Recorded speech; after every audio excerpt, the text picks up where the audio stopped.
Oi, pessoal, tudo bem? Aqui é o professor Carlos André, né? Então, nós vamos dando continuidade ao metabolismo de carboidratos, falando agora do metabolismo do glicogênio.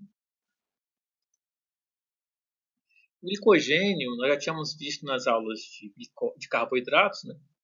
Ele é um polissacarídeo. E ele é ramificado e é formado por resíduos de glicose ligados por ligações alfa 4 e alfa 6, né? Então, ele é um homopolissacarídeo, que é formado apenas por glicose, e ele é ramificado por causa justamente das ligações alfa 6, né?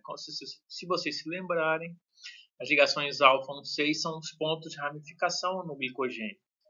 E as ligações alfa 4, eles apenas formam um polímero linear. A região linear é alfa 4 e a ramificação alfa 6. É a reserva de glicose, então o glicogênio é a reserva de glicose em animais e fungos, e ocorre em grânulos citoplasmáticos, ficam no citoplasma, de 100 a 400 angstroms de diâmetro dos grânulos, e contém até 120 mil unidades de glicose cada. E essa figura mostra esses grânulos corados em vermelho dentro de hepatócitos. Hepatócitos são as células do fígado, né? Então, você pode notar aqui uma célula, um hepatócito, aqui é o núcleo, e o citoplasma está do lado de fora, né? Aqui eu coloquei a membrana plasmática, está aqui de uma célula, e ele corado aqui com o reagente PAS, ele fica vermelho, né? Então forma mostrando a presença desse glicogênio no citoplasma, no citosol das células. A estrutura do glicogênio, então, lembrando mais uma vez, ele é formado então por resíduos de glicose ligados por ligações alfa 4, como está mostrando aqui. 1,4 quer dizer o carbono 1 com o carbono 4, né? Em alfa, depende da hidroxila do carbono numérico, está em alfa. Vamos recordar lá, né, os carboidratos. E o ponto de ramificação do glicogênio significa a presença da ligação 1,6, né? E nem todos os resíduos vão estar ligados em 1,6, a maior parte é 1,4, 1,4, 1,4, de repente aparece 1,6, dá uma ramificação. E esse glicogênio, então, ele fica com uma forma mais ou menos como está nessa figura, né? Ele começa aqui numa extremidade redutora, ele vai ramificando, ramificando, ramificando, e no final ele vai ter várias extremidades, várias pontas não redutoras e apenas uma extremidade redutora. Essa extremidade redutora, na verdade, está ligada a uma proteína chamada glicogenina. A presença dessas várias extremidades não redutoras, elas facilitam com que o glicogênio possa aumentar de tamanho rapidamente por adição de unidades de glicose.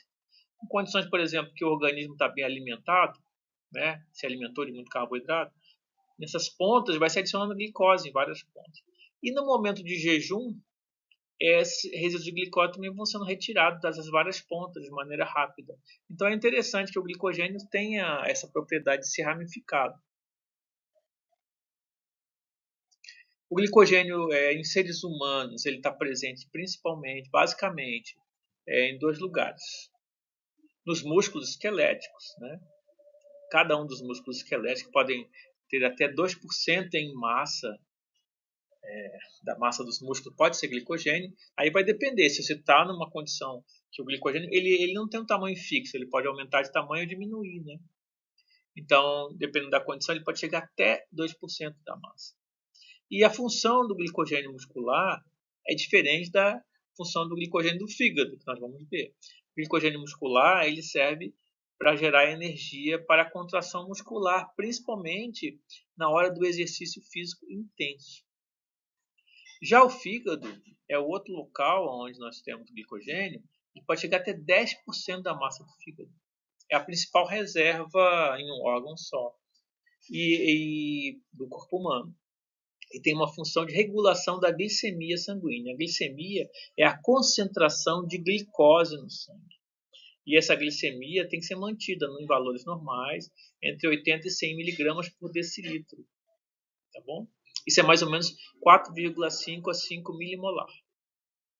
Então, o glicogênio do fígado ele tem uma função diferente. O fígado é um órgão que ele procura regular o bem-estar do corpo. Né? Então, se nós estamos numa situação que a glicemia nossa baixou, o fígado certamente vai mandar glicose para o sangue, para regular. E assim como quando nós nos alimentamos também, que aumenta demais a concentração de glicose no sangue, o fígado vai captar a glicose e aumentar suas reservas de glicogênio. Tá? Já o músculo esquelético, ele capta a glicose do sangue, tudo bem, para aumentar a sua reserva, mas na hora que o organismo está em jejum, ele não solta nada de glicose para aumentar a glicemia. Então, o músculo esquelético é como se fosse mais egoísta, né? O glicogênio é dele. O fígado não. O glicogênio que está no fígado é para ele mandar para outras células que estejam precisando de glicose, de energia. O fígado mesmo evita usar a glicose como fonte de energia, tá? Para deixar para os outros órgãos. Ele tem essa função reguladora do sangue, da glicemia do sangue. Porque a glicose que está no sangue vai para outros órgãos, né? Inclusive para o cérebro. Miga, a nossa principal reserva energética não é na forma de gorduras?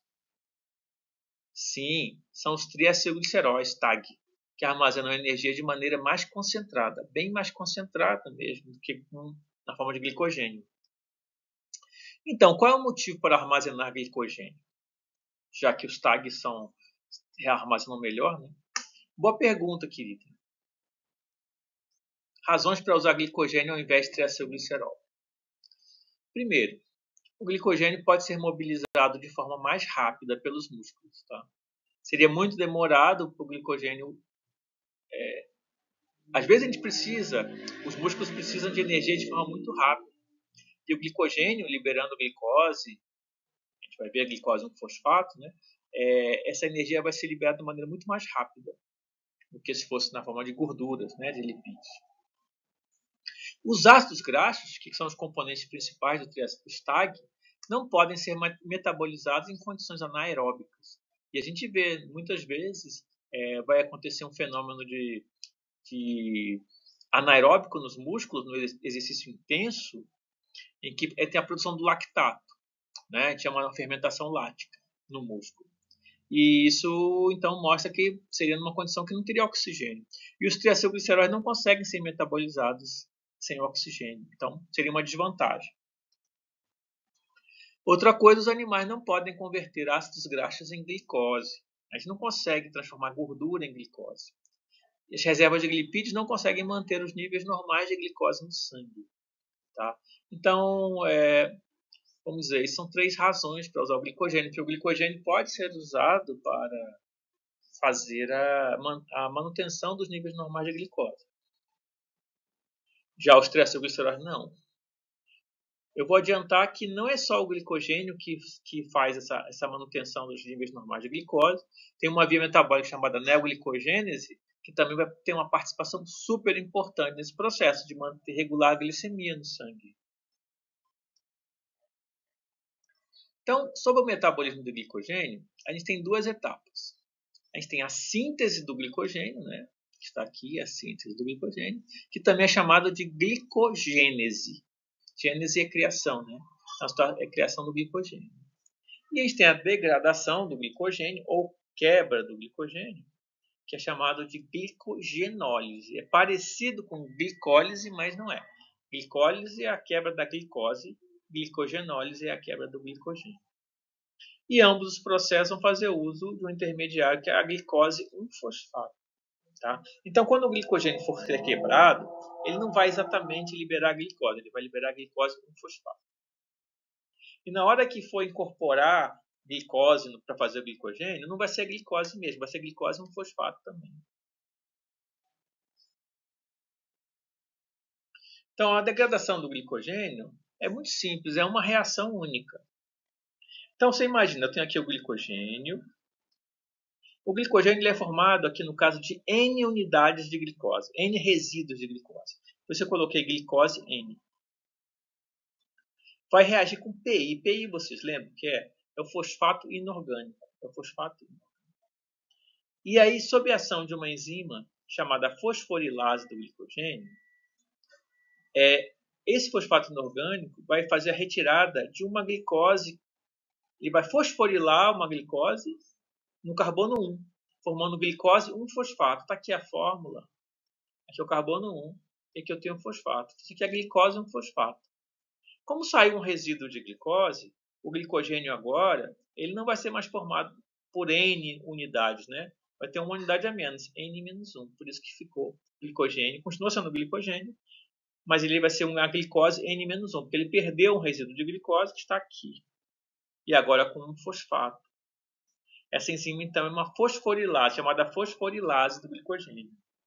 Ela quebra a ligação do glicogênio e adiciona um fosfato. Aqui nós estamos mostrando, então, o glicogênio, um pedaço do glicogênio, né? Então, aqui as ligações alfa-1,4. Aqui a ligação alfa-1,4, ligação alfa-1,4. Aqui o fosfato inorgânico, o PI, né?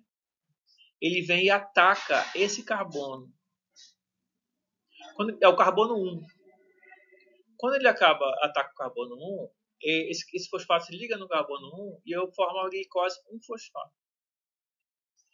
O resto da molécula vai continuar sendo glicogênio, só que ele é um glicogênio com N-1 resíduos, como havia falado. Reparem que o fosfato não vem do ATP. Tá? Ele é fosfato inorgânico mesmo. Por isso eu não posso dizer que a enzima é uma quinase. Uma quinase ela vai fazer a transferência do fosfato do ATP para o substrato. Nesse caso, o fosfato não vem do ATP. Então, essa enzima é chamada de fosforilase. Entendeu?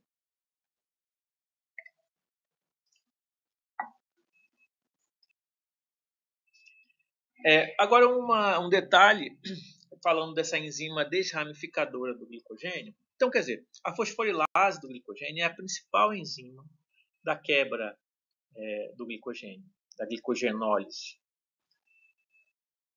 Mas essa enzima ela tem uma limitação.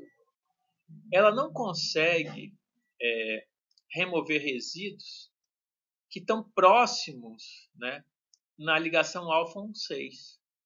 Tá? Ele não consegue tirar a ligação alfa-1,6 e nem os resíduos estão próximos da ligação alfa-1,6. Então, aqui tem uma ligação alfa-1,6, a enzima ela vai cortando. Quando ela chega perto da ligação alfa-1,6, ela não consegue mais, a fosforilase não consegue mais tirar. Por isso, vai ter que ter uma enzima desramificadora que vai fazer com que um processo que vai fazer com que essa reação o glicogênio continue sendo degradado. Eu vou mostrar agora. Então, você imagina, aqui tem um pedaço do glicogênio, né? E aqui eu tenho ligações alfa-1,4, 4, são todas essas aqui, né? Aqui também é ligação alfa-1,4, ligação alfa-1,4, ligação alfa-1,4. Porém, essa ligação aqui, ela é 1,6.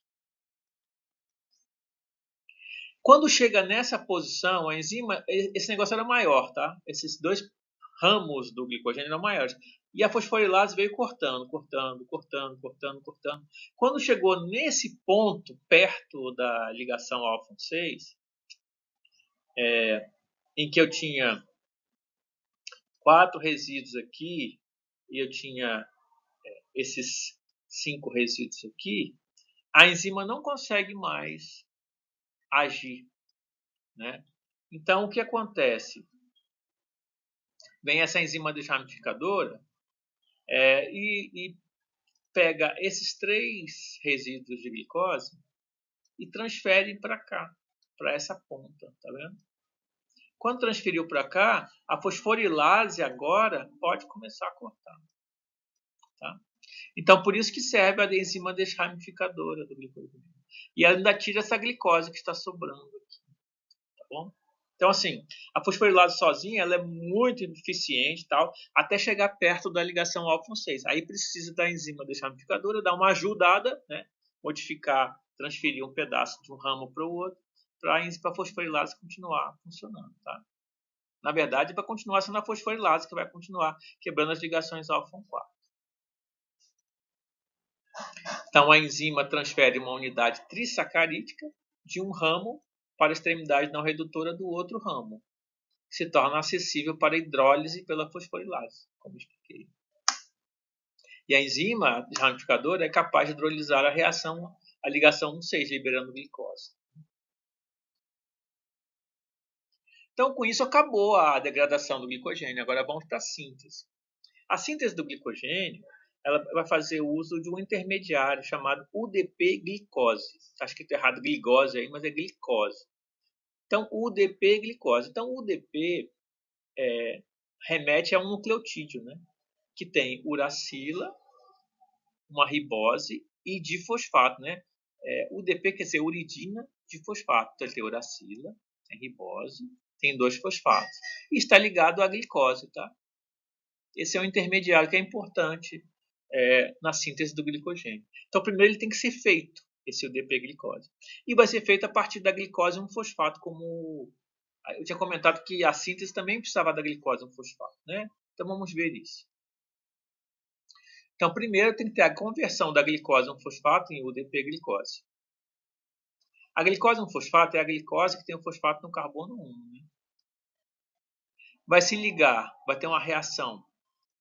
Ficou feio aqui.